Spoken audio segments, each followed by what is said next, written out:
Hello my dear young learners. आज की इस वीडियो में टॉपिक है tense.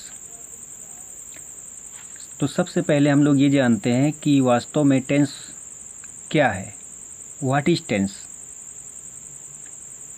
Tense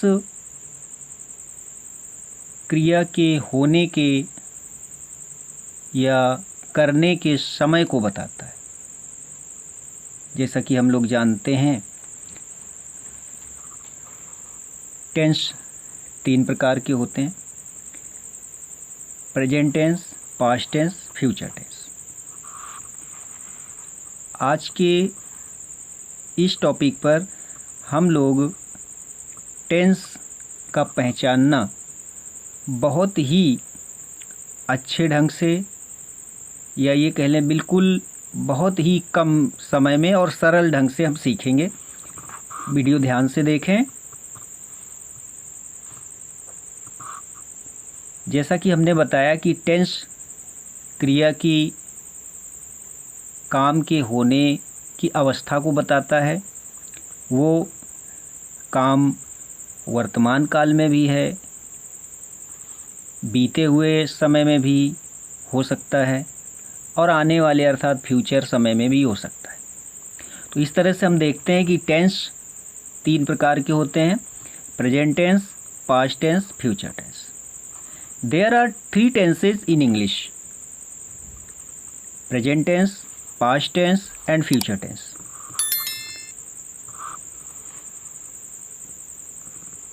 Every tense has 4 parts: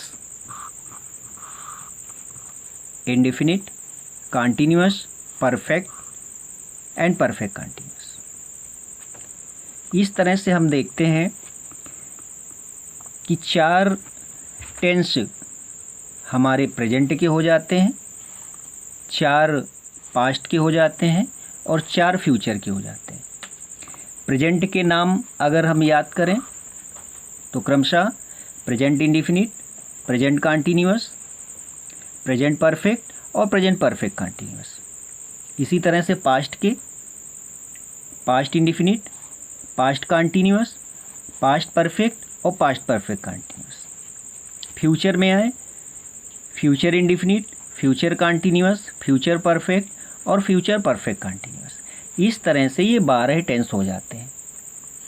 अब हिंदी में इनको पहचानना बहुत ही आसान है। प्रेजेंट के लिए हम लोगों को हिंदी में हा अक्षर, जो भी हिंदी का वाक्य होगा, अंत में देखेंगे और इसमें कोई भी मात्रा लगी हो सकती है।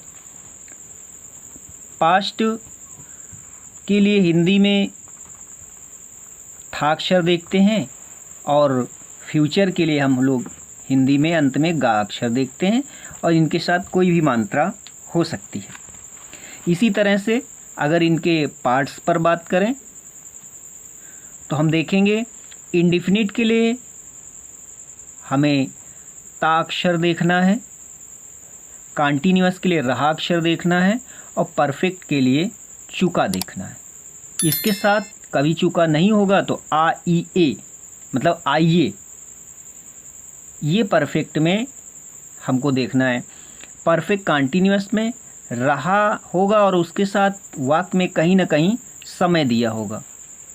तो अब इस नियम को ध्यान में रखते हुए हम लोग हिंदी में टेंस को पहचानने का प्रयास करते हैं। नंबर 1, जैसे मैं पत्र लिखता हूँ। मैं पत्र लिखता हूँ। अब देखते हैं इसमें हूँ के कारण, जैसा कि हमने अभी वीडियो में देखा, फिर से देख लीजिए। प्रेजेंट, हूँ हा अक्षर है तो क्या हो गया? प्रेजेंट। और इसके ठीक पहले वर्ब में, क्रिया में ता दिख रहा है और जो ता है वो इंडिफिनिट की है। तो इस तरह से ये वाक्य हो गया प्रेजेंट इंडिफिनिट। ट्रांसलेशन इसका देख लें। इसके पहले आपको फर्स्ट वीडियो में एक नियम बताया गया था 1 2 3। हिंदी में क्रम होता है 1 2 और 3। इंग्लिश में उस पर भी हमने चर्चा की थी, उसका क्रम बना था 1 3 2। मतलब क्या हुआ, सबसे पहले एक नंबर मतलब आई, मैं की अंग्रेजी हम लिखते हैं आई, और लिखता हूँ। अब इसमें एम नहीं लगा सकते हम लोग, क्यों? वीडियो पार्ट 2 में हमने बताया था कि जिन वाक्यों में चुका, पास, ता, रखना, रहा समय आदि कहीं दिख जाते हैं, तो बाद में जो है, थे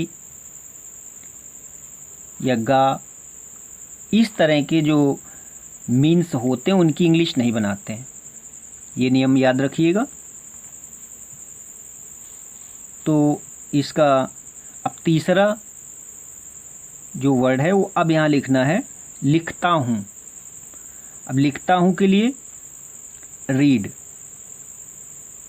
सॉरी, लिखना के लिए राइट, और पत्र के लिए आ लेटर।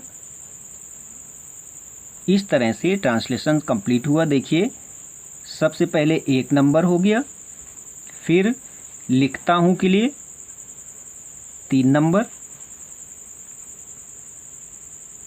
और पत्र के लिए 2 नंबर। तो वीडियो 1 में, वीडियो फर्स्ट में आपको बताया गया था ट्रांसलेशन का एक बहुत ही अच्छा तरीका 1 2 3 हिंदी में, वहाँ जाके आप देख लीजिए, और अंग्रेजी में 1 3 2। टेंस पहचानने के साथ साथ हम लोग ट्रांसलेशन भी सीखते जाएं। अब दूसरा लिखते हैं हम लोग। दूसरे में हम खेल रहे थे। हम के लिए वी, थे के लिए वर, और खेल रहे, जहाँ भी हमको रहे दिखता है तो हम वर्ब की आईएनजी फॉर्म का प्रयोग करते हैं। We were playing. अब फिर वही नियम हिंदी में 1 2 और 3। अंग्रेजी जब इसकी हमने बनाई 1 3 2। इस नियम के आधार पर ट्रांसलेशन बहुत ही आसान हो जाएगा। और इसका टेंस भी देख लेते हैं।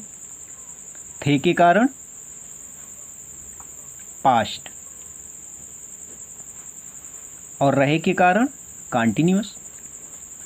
इस तरह से ये हमारा सेंटेंस पास्ट कंटिन्यूअस का हो गया। और देखते हैं,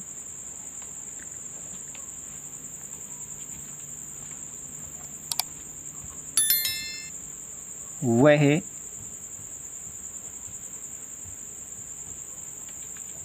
सो चुकी है। इसका सबसे पहले टेंस देख लें। है से प्रेजेंट, चुकी से परफेक्ट। ये पहचान में यहाँ पर बताया गया, इसको ध्यान में रखना है, और इसी के आधार पर हम लोग टेंस को पहचान रहे हैं। तो ये हो गया प्रेजेंट परफेक्ट। और ट्रांसलेशन में अब बार बार नंबर डालने की ज़रूरत नहीं है, याद हो गया होगा। नहीं याद हो रहा है तो और थोड़ी सी प्रैक्टिस कर लीजिए। और इसके अलावा भी आप स्टूडेंट्स को जिस भी टॉपिक की नीड हो कि हमको सर जी ये सीखना है, तो वो कमेंट में लिख के दे दें, हम आपके लिए वो भी आसानी से वीडियो बना देंगे। ठीक है। वह के लिए क्योंकि स्त्री का बोध है इसलिए शी। और अभी एक नियम पिछले वीडियो 2 में बताया गया कि जब वाक्यों में पास, रखना, चुका, रहा दन समय, ता, तो बाद में जो भी अक्षर होता है, जैसे यहाँ पर है तो उसकी अंग्रेजी नहीं बनाते हैं। बहुत से मीन्स आपको वीडियो 1 में, आप चैनल पर जाइए और वीडियो 1 देखिए, वहाँ पर हमने बहुत सी मीन्स लिखी हुए हैं ट्रांसलेशन के लिए आपके, तो आसानी से आप उनको लर्न कर लीजिए। तो चूंकि है के लिए हमने वहाँ पर लिखा हुआ है हैज, आप लोग लर्न कर लिए फिर प्रैक्टिस करिए। और जब भी चुका, चुकी, चुके ये लगे होते हैं तो हमेशा वर्ब की थर्ड फॉर्म का प्रयोग होता है, ये भी आपको ध्यान रखना है। तो सो मतलब सोना, ये गोल्ड नहीं है, ये वर्ब है। तो स्लीप, और स्लीप का जो थर्ड फॉर्म होता है वो होता है स्लेप्ट। इस तरह से वह सो चुकी है, सी हैज स्लेप्ट। इसी तरह से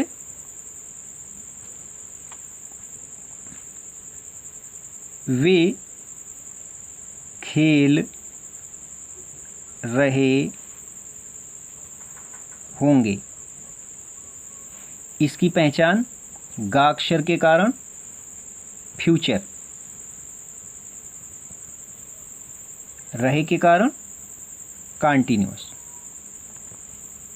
इस तरह से ये हमारा फ्यूचर कंटीन्यूअस का सेंटेंस हो गया। ट्रांसलेशन में वे के लिए दे, और रहे होंगे की अंग्रेजी जो माने हैं वीडियो 1 में जाकर के देख लीजिए और उसको लर्न कर लीजिए। वहाँ पर आपको बताया गया रहे होंगे के लिए विल बी का प्रयोग करते, विल बी। अब क्या बचा, रहे होंगे तो कंप्लीट हो गया। अब खेल रहे, इसके लिए रहे के कारण वर्ब की आईएनजी फॉर्म का प्रयोग करते हैं। इस तरह से हम लोग आज टेंस का सरलतम ढंग से पहचानना और ट्रांसलेशन जो कंटिन्यू चल रहा है, वीडियो पार्ट 1, वीडियो पार्ट 2 और ये हो गया वीडियो पार्ट 3, तो इसको आप लोग लर्न कर लीजिए और कुछ प्रैक्टिस करिए। ओके।